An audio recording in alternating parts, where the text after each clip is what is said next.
Gumawa ka ng pangalan mo, hindi yung nakikisabit ka sa iba't ibang content creators, lahat na ginawa ng Disvid para umingat, ma-monetize. Anong mali sa sinabi ko? Sige nga. Hindi ba dapat nag-focus ka doon sa maling sinabi ko at hindi sa kung ano yung ginagawa ko doon sa public opinion na nilabas niya?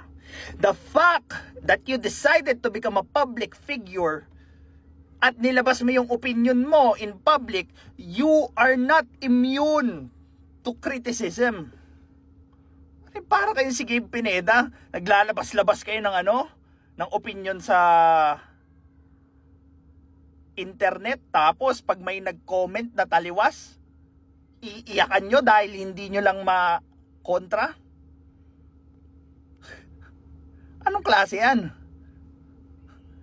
So, para lang hindi ma-offend yung mga sarili nyo, tatahimik kami? Hindi ganun yung boy.